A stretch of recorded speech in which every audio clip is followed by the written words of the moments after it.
लोग 2021 के बाद इसलिए वो हिंसा का शिकार हुए क्योंकि वो ममता बनर्जी या फिर बोलिए टीएमसी के समर्थक नहीं थे। हमें राजनीतिक रूप से काम करने के लिए या फिर हिंदुत्व के लिए काम करने पर भी हमें जो है निशाना बनाया जाता है। दिसंबर महीने की 9 तारीख को पीएफआई ने मेरे घर पर अटैक करने का और मेरे मर्डर करने का प्लान किया था। समस्या तो यही है कि जान का खतरा। इटाली विधानसभा में 32-35% तक मुसलमान जो है मुस्लिम है। बंगाल को बचाना है तो दल के ऊपर उठना होगा। अभी चल रहा है एक ही गाना, पलटानो दरकार चाहे बीजेपी सरकार। कोलकाता की गलियों में घूमते घूमते एक व्यक्ति से मुलाकात हुई। नाम है इनका सूरज सिंह।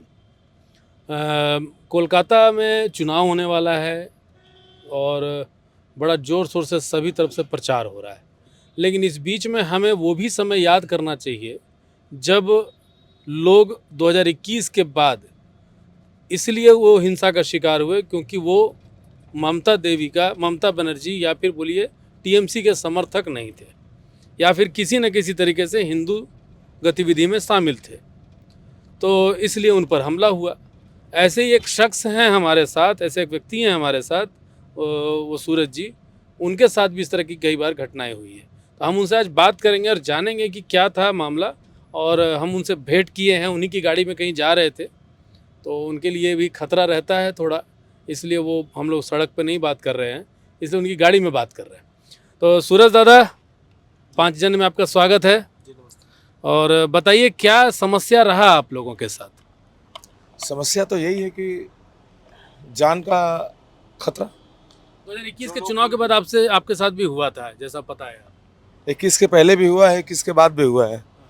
कई बार कई अटेम्प्ट किया गया है, लेकिन भगवान का आशीर्वाद है, माँ गंगा का आशीर्वाद है। अभी हम लोग हावड़ा ब्रिज से गुजर रहे हैं माँ गंगा का आशीर्वाद लेते हुए, तो माँ गंगा का आशीर्वाद है कि हम लोग जिंदा हैं।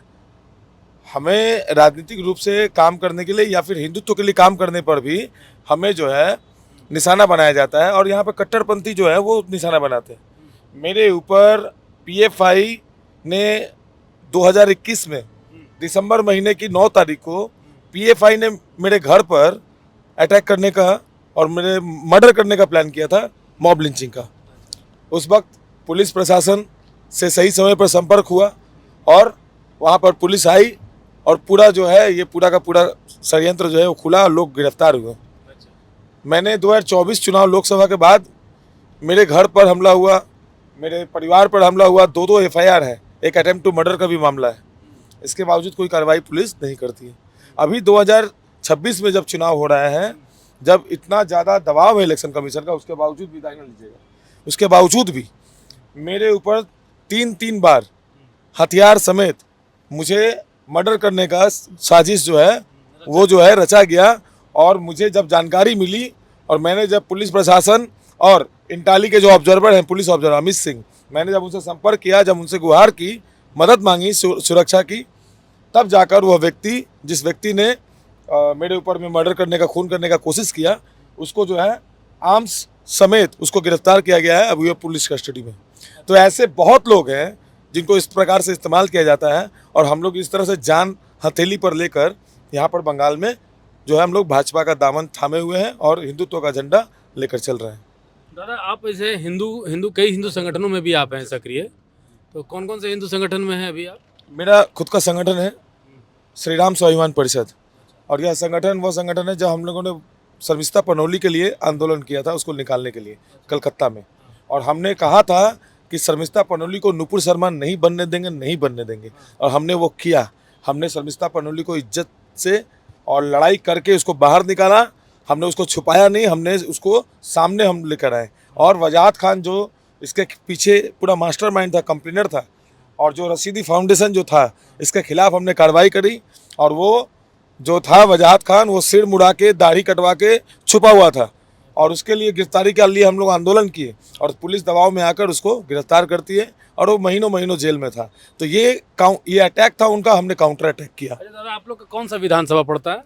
हमारा इंटाली विधानसभा पड़ता है। इंटाली विधानसभा की बात कर रहे हैं। इंटाली विधानसभा में क्या है, मतलब आबादी कैसी है वहाँ पे? किनकी आबादी ज़्यादा है?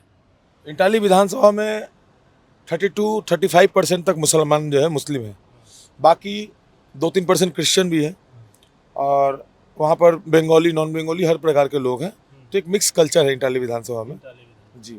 और हमारा वहाँ पे रामनवमी होता है, और रामनवमी में वहाँ पर हर एक राजनीतिक दल के लोग आते हैं। हमारा लक्ष्य यही है कि हिंदू सनातनी राष्ट्रवादी विचारधारा के जो लोग हैं वो सब लोग एक संग उत्सव मनाएं, मिलकर मनाएं। दल से संबंध नहीं है। जी, दल से ऊपर उठना होगा।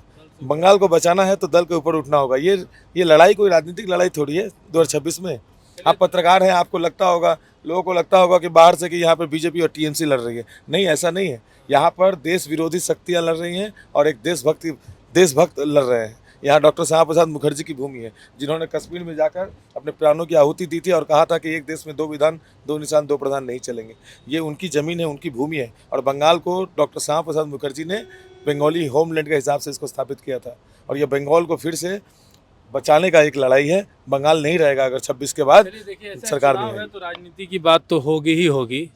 क्या लग रहा है माहौल में, क्या दिखाई दे रहा है? आप लोग सामाजिक कार्यकर्ता हैं, बहुतों से मिलते हैं जुलते हैं, तो कुल मिला जुला करके क्या लग रहा है माहौल अभी किसके पक्ष में दिख रहा है? लोग इंतज़ार कर रहे हैं चुनाव के दिन का, और लोग चुनाव में वोट देंगे। और इस बार वोटिंग जो है वो परसेंटेज भी बढ़ेगा। और जो लोग डेथ वोटर, जो मेन जो खेला होवे, जो अभी आप देखिए कोई कहीं भी खेला होवे गाना नहीं चल रहा होगा। 21 में बहुत गाना चल रहा था, खेला होवे। अभी खेला होवे गाना जो है बंद हो गया, अभी इनका मुंह बंद हो गया। अभी चल रहा है एक ही गाना, पाल्टानो दरकार चाहे बीजेपी सरकार, 2026 से निर्वाचन, तृणमूल विसर्जन। तो ये जो हवा है ये पूरा भाजपा के पक्ष में है। जो लोग यहाँ से अपने माँ बाप, अपने परिवार को छोड़कर दूसरे राज्यों में मजबूर है नौकरी करने के लिए, वो लोग ट्रेनों में भर भर के आ रहे हैं। और वो लोग बोल रहे हैं वीडियो बना के कि ममता बनर्जी तुमको इस बार हराएंगे। कसम खा के कहते हैं हराएंगे। ममता के घर के बगल में मैं गया था प्रचार करने, अभया की माँ को लेकर। वहाँ पे एक व्यक्ति मुझसे मिला, मैंने उसको पूछा किसको वोट देंगे, तो उसने कहा कि मैं माँ काली का कसम खा के कहता हूँ कि मेरे घर में 5 वोट है और 5 वोट मैं भाजपा को दूंगा। तो ऐसी अब यहाँ पर माहौल है, में परिवर्तन दिखाई दे रहा है।